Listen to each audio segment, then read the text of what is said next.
আসসালামু আলাইকুম। সংবাদে আপনাদের সবাইকে স্বাগতম জানাচ্ছি আমি নুসরাত। শুরুতেই সংবাদ শিরোনাম। ইন্না লিল্লাহ।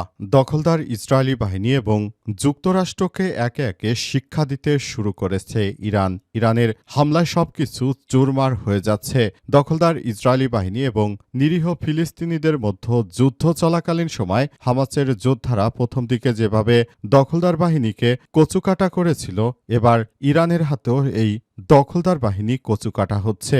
পাশাপাশি মধ্যপ্রাচ্যে যেসব দালাল মুসলিম দেশ রয়েছে তাদেরকেও চরম শিক্ষা দিতে শুরু করেছে ইরান। হাদিসে বর্ণিত আছে যে বিভিন্ন সময় এই ইহুদিবাদীরা সবসময় মুসলিমদের শত্রু, কিন্তু অত্যন্ত পরিতাপের বিষয় যে আমাদের সৌদি আরব, কাতার, কুয়েত, বাহরাইন, ওমান যারাই রয়েছে সংযুক্ত আরব আমিরাত, তারা সবাই এবার সেই ইহুদিদেরই পক্ষ নিয়েছে। এটা মুসলিম হিসেবে আমাদের অন্তর জ্বলে যায়, কারণ মুসলিম বিশ্ব যদি এখনও এক না হতে পারে, ভবিষ্যতে তারা আমরা মুসলিম হিসেবে আমাদের অস্তিত্ব সংকটে পড়বে। কারণ দখলদার ইসরায়েলি বাহিনী যে গ্রেট ইসরায়েল তৈরি করতে চায় সেটা কিন্তু শুধুমাত্র ইসরায়েল বা ফিলিস্তিন এটি নিয়ে নয়, বরং ইসরায়েল দখল করে নিতে চায় লেবানন, তারপর তারা দখল করে নিতে চায় ইরাক, আর তার সঙ্গে রয়েছে সিরিয়া। পাশাপাশি সৌদি আরবের প্রায় 3/4 দখল করে ইহুদিবাদী ইসরায়েল যে গ্রেটার ইসরায়েল তৈরি করতে চায় সেটি ইরানকে হারানোর পরই তারা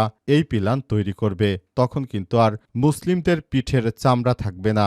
আর এই ব্যাপারটি বুঝতে পেরে আয়তুল্লাহ আলী খামেনি তিনি ইহুদিবাদী ইসরায়েলের কাছে আত্মসমর্পণ করেননি, বীরের মতো লড়াই করে পৃথিবী ছেড়ে চলে গেছেন এবং আমাদের জন্য তিনি রেখে গেছেন আদর্শ। সেই আদর্শ ভিত্তিক আমাদেরকে ইহুদিবাদী ইসরায়েলের বিরুদ্ধে লড়াই করতে হবে। যে লড়াই করে যাচ্ছে ইরানের ইসলামী বিপ্লবী গার্ড বাহিনী, চলছে হামলা পাল্টা হামলা। এই মুহূর্তে আমাদের হাতে এসে পৌঁছেছে যুদ্ধের সর্বশেষ গুরুত্বপূর্ণ সবথেকে তাজা আপডেট সংবাদ। সংঘাতে 500-র বেশি মার্কিন সেনা নিহত হয়েছে বলছে ইরানের প্রতিরক্ষামন্ত্রী। ইরানের শীর্ষ নিরাপত্তা কর্মকর্তা আলী লারিজানি জানিয়েছেন যে চলমান সংঘাতে এখন পর্যন্ত আমরা 500-র বেশি মার্কিন সেনাকে হত্যা করেছি। দখলদার ইসরায়েলি বাহিনীকেও চরম শিক্ষা দেয়া হয়েছে। এরপর জানাবো আলহামদুলিল্লাহ, এবার মার্কিন সেই F-15 যুদ্ধ বিমান ভূপাতিত করল ইরান, যা বলছে যুক্তরাষ্ট্র। এর আগে কুয়েতে তিনটি মার্কিন F-15 বিমান ভূপাতিত করেছে ইরানের মিসাইল। নতুন করে আজ আবার আরেকটি বিমান ভূপাতিত করেছে তারা। তবে এই বিমানটি ভূপাতিত করার পর মার্কিন যুক্তরাষ্ট্রের পক্ষ থেকে দাবি করা হচ্ছে এটি নাকি ভুয়া। এদিকে আজারবাইজানে হামলার অভিযোগ অস্বীকার করল ইরান। আজারবাইজানে একটি ড্রোন হামলা করা হয়েছে। আজারবাইজান হচ্ছে একটি মুসলিম দেশ। এই মুসলিম দেশে ইহুদিবাদী ইসরায়েলেরা হামলা চালিয়ে তারপর এই হামলার দায় তারা ইরানের উপর চাপিয়ে দিতে চেয়েছিল। জানাবো ইরানের 2টি স্কুলে মার্কিন যুক্তরাষ্ট্র ও দখলদার ইসরায়েলের ক্ষেপণাস্ত্র হামলা। ইরানের একটি মেয়েদের প্রাইমারি স্কুলে এবং আরেকটি ছোট বাচ্চাদের স্কুলে হামলা করা হয়েছে। হামলা করে অসংখ্য মাসুম বাচ্চাকে হত্যা করেছে এই কুখ্যাত ইহুদিরা। এবং সর্বশেষ জানাবো ভোটে ইলেকশন ইঞ্জিনিয়ারিংয়ে রাজসাক্ষী সাবেক উপদেষ্টা রিজওয়ানা বললেন তাহের।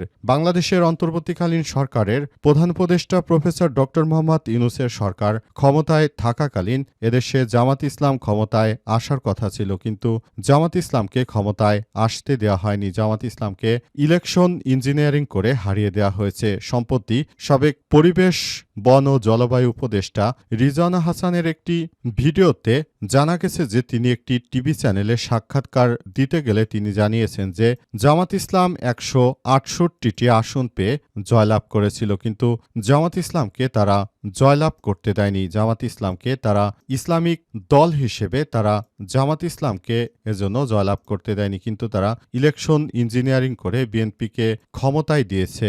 এই বিষয়টি জানার পরই এবার জামাতের পক্ষ থেকে ব্যাপক আন্দোলনের ডাক দেয়া হতে পারে, এমনটাই আলাপ আলোচনা চলছে। প্রিয় দর্শক, এতক্ষণ শুনছিলেন সংবাদ শিরোনাম, এবারে বিস্তারিত। তবে তার আগে বন্ধুরা অনুরোধ থাকবে এই সংবাদটিতে একটি লাইক দিন। এই চ্যানেলে আপনি নতুন হয়ে থাকলে আমাদের সংবাদটি দেখতে দেখতে চ্যানেলটি সাবস্ক্রাইব করে রাখুন। কমেন্ট করে বন্ধুরা আপনার মূল্যবান মতামত জানিয়ে দিন আপনি বিশ্বের কোন দেশ থেকে বা বাংলাদেশের কোন স্থান থেকে আমাদের সংবাদটি দেখছেন এবং শুনছেন। আর বন্ধুরা সংবাদটি আপনার সোশ্যাল মিডিয়া ফেসবুকে শেয়ার করে বন্ধুদেরও দেখার সুযোগ করে দিন।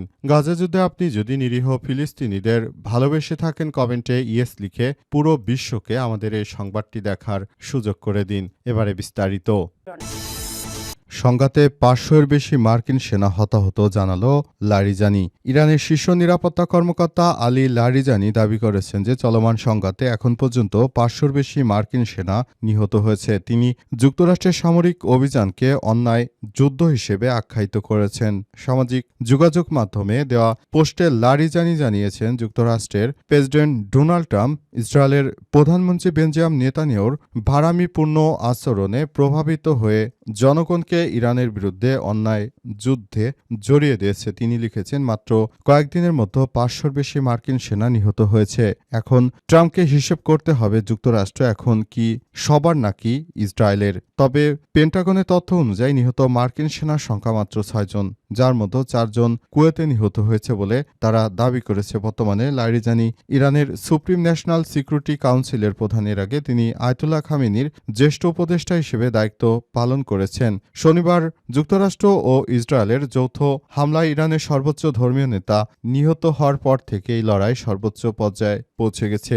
লড়াইয়ে ইরানের বিভিন্ন বেসামরিক স্থাপনা লক্ষ্য করে দখলদার ইসরায়েলি বাহিনী হামলা চালাচ্ছে এবং এই হামলা চালিয়ে এ পর্যন্ত প্রায় অন্তত ১,০১৫ জন নিরীহ মানুষকে হত্যা করেছে দখলদারেরা।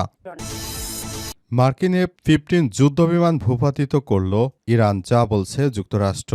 আলহামদুলিল্লাহ, এবার নতুন করে একটি যুক্তরাষ্ট্রের সেই গর্বের সবথেকে অত্যাধুনিক মার্কিন F-15 যুদ্ধবিমান ভূপাতিত করেছে ইরানের IRGC-র সেনা সদস্যরা। তবে এই যুদ্ধবিমান ভূপাতিত করার পর থেকে মার্কিন যুক্তরাষ্ট্র দাবি করেছে সেটি নাকি মিথ্যা। তবে কতটুকু মিথ্যা বা সত্যি সেসব বিষয়গুলো এখন আস্তে আস্তে বের হয়ে আসতে শুরু করেছে।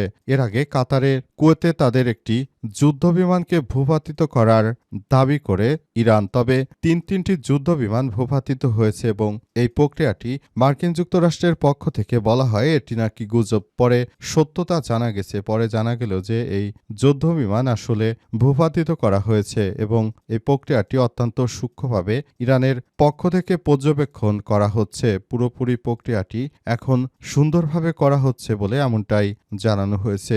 তবে শেষ পর্যন্ত আসলে পরিস্থিতি কোন দিকে যায় সেটি এখন দেখার বিষয়। কারণ হিসেবে বলা হচ্ছে যে পুরো প্রক্রিয়াটি অত্যন্ত গুরুত্বের সঙ্গে দেখা হচ্ছে এবং পুরোপুরি প্রক্রিয়াটি অত্যন্ত সুন্দরভাবে পর্যবেক্ষণ করা হচ্ছে এবং প্রক্রিয়াগুলোর মধ্য দিয়ে আসলে সবকিছু নতুন করে নির্ধারণ করা হচ্ছে। আর পুরো মধ্যপ্রাচ্যের বিষয়গুলো মার্কিন যুক্তরাষ্ট্র তারা যে নিজেদের মতো করে সবকিছু করার চেষ্টা করছিল সেটি আসলে সেভাবে করা হচ্ছে না।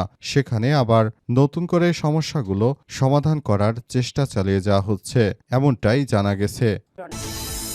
আজারবাইজানে হামলার অভিযোগ অস্বীকার করল ইরান। আজারবাইজানে কয়েকটি ড্রোন আঘাত এনেছে বলে দেশটি জানিয়েছে। তারা সন্দেহ করছে যে হামলাটি ইরান থেকে করা হয়েছে, এজন্য তেহরানের রাষ্ট্রদূতকে তলবও করেছে বাকু। তবে আজারবাইজানকে টার্গেট করার অভিযোগ অস্বীকার করেছে ইরান। ইরানের উপ-পররাষ্ট্রমন্ত্রী কাজেম ঘারিবাবাদি বলেছেন তারা আজারবাইজানকে লক্ষ্য করার জন্য দাবি অস্বীকার করেছে। এর আগে আজারবাইজান জানিয়েছে দুটি ইরানি ড্রোন তাদের রাষ্ট্র স্বায়ত্তশাসিত নাকসিভান অঞ্চলে আঘাত এনেছে, যার মধ্যে একটি বিমানবন্দরের ভবন ছিল। ইরানের তাসনিম নিউজ এজেন্সির বরাত দিয়ে ঘারিবাবাদি বলেছেন যে ইসলামী প্রজাতন্ত্র ইরান আজারবাইজান প্রজাতন্ত্রকে লক্ষ্যবস্তু করেনি। আমরা আমাদের প্রতিবেশী দেশগুলোকে লক্ষ্যবস্তু করি না। তিনি আরও দাবি করেছেন ইরানের নীতি হলো কেবল এই অঞ্চলে সক্রিয়তার শত্রুদের সামরিক ঘাঁটিগুলোতে হামলা চালানো, যেগুলো ইরানকে আক্রমণ করার জন্য ব্যবহৃত হয়, যার জন্য যুক্তরাষ্ট্র এবং ইসরায়েলের ঘাঁটিগুলো অন্তর্ভুক্ত বলে তারা নিশ্চিত করেছে এবং তারা এই প্রক্রিয়ার মধ্য দিয়ে আসলে সবকিছু নিয়ন্ত্রণ করতে চায় এমনটাই জানানো হয়েছে বলে নিশ্চিত করা হয়েছে এবং পুরোপুরি প্রক্রিয়াটি সুন্দরভাবে করার মধ্য দিয়ে তারা এই প্রক্রিয়াগুলোকে করতে চায় এমনটাই জানানো হয়েছে।